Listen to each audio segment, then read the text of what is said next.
Hello everyone, this is Fazil Mohammad from ASMC Pilibhit. और best advice मैं NEET aspirants को ये दे सकता हूँ।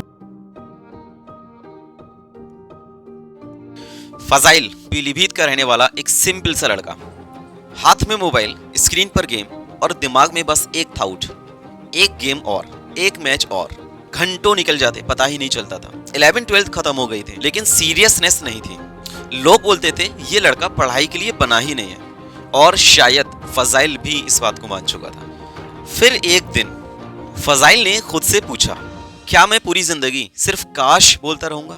उस दिन उसने डिसीजन लिया कि अब वो मेहनत करेगा, बरेली में कोचिंग ज्वाइन करेगा और अच्छे से अपने स्टडी के ऊपर फोकस करेगा। लेकिन रियल स्ट्रगल तो अब शुरू होता है। डेली पीलीभीत से बरेली तक का सफर, रोज बस की ट्रैवलिंग, कोई छुट्टी नहीं, कोई कंफर्ट नहीं, जो किसी को भी नहीं दिखता। सुबह अंधेरा, बस का हॉर्न, ट्रैवलिंग की थकान, कोचिंग में आंखें जल रही होती थी, लेकिन फजाइल फिर भी बैठा रहता।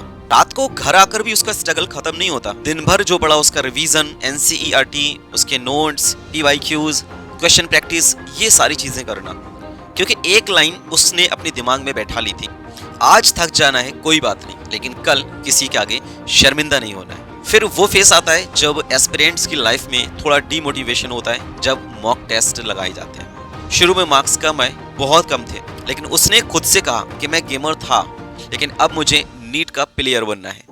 एनसीईआरटी पढ़ना स्टार्ट किया, नोट्स को प्रॉपरली इंप्रूव किया, सेम सिलेबस बार बार रिपीटेशन मोड पर, यही सारी चीजों को जब वो करता रहा, फिर वही हुआ जो कि कंसिस्टेंसी का रिवार्ड होता है। मार्क्स धीरे धीरे इंप्रूव होना स्टार्ट होने लगे और इस तरीके से लगातार वो एग्जाम वाले दिन तक डटा रहा।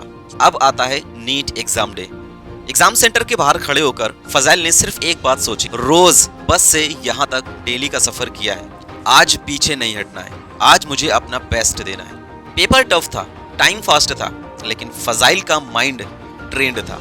पेपर हुआ और उसके बाद फिर इंतजार था उस दिन का, जो कि हर एक एस्पिरेंट्स का लाइफ चेंजिंग मोमेंट होता है, रिजल्ट डे। रिजल्ट वाले दिन फजाइल को काफी ज्यादा कॉन्फिडेंस था कि हाँ उसका सिलेक्शन होगा, क्योंकि उसने अपनी तरफ से अपना बेस्ट दिया था। लैपटॉप खोला, अपना रोल नंबर डाला और फिर उसके बाद जो स्क्रीन पर आया वो वाकई लाइफ चेंजिंग मोमेंट था। 668 मार्क्स। फजाइल MBBS के लिए सिलेक्ट हो चुका था। जो फजाइल आज से एक साल पहले गेमर था, जो अपनी स्टडी पर फोकस नहीं कर पा रहा था, आज वही फजाइल जिसने अपने ऊपर फोकस किया, अपने माइंड को डाइवर्ट किया, सही डायरेक्शन दिया, आज वही फजाइल पीलीभीत के ऑटोनोमस मेडिकल कॉलेज से MBBS कर रहा है। ना कोई शॉर्टकट, ना कोई मैजिक, सिर्फ एक डिसीजन और डेली कंसिस्टेंसी। अगर तुम सोच रहे हो कि मैं लेट हो गया हूँ, मैं एडिक्टेड हूँ, मेरी सिचुएशन टफ है, तो याद रखो, नीट उन लोगों का नहीं होता जो परफेक्ट होते हैं। नीट उनका होता है जो रोज स्ट्रगल के बाद भी अपने आप को स्ट्रॉन्ग बनाकर रखते हैं। सिलेक्शन शहर नहीं देखता, सिलेक्शन आपका बैकग्राउंड नहीं देखता, सिलेक्शन सिर्फ कंसिस्टेंसी देखता है। अगर तुम भी एक गेमर हो, बैड हैबिट्स के एडिक्टेड हो चुके हो, आप भी वो सारी चीजों को गिव अप कर सकते हो। जिस दिन आप ठान लोगे, उस दिन आपकी जिंदगी में भी वो लाइफ चेंजिंग मोमेंट आएगा और आप भी अपने सपनों को पूरा कर सकते हो। अगर वीडियो अच्छा लगा, कमेंट में लिख करके जाना आई विल विन, और इस वीडियो को उस दोस्त को शेयर कर दो जो कि गिव अप करने की सोच रहा है। मिलते हैं हम लोग नेक्स्ट वीडियो में एक नई स्टोरी के साथ में। Till the time, keep learning, keep shining, all the best. Hello everyone, this is Fazil Mohammad from ASMC Pilibhit. और बेस्ट एडवाइस मैं नीट एस्पिरेंट्स को ये दे सकता हूँ कि क्योंकि ये कम्पिटिटिव एग्जाम है, आपको कंप्लीट करना है, लेकिन किसी और से नहीं, अपने आप से।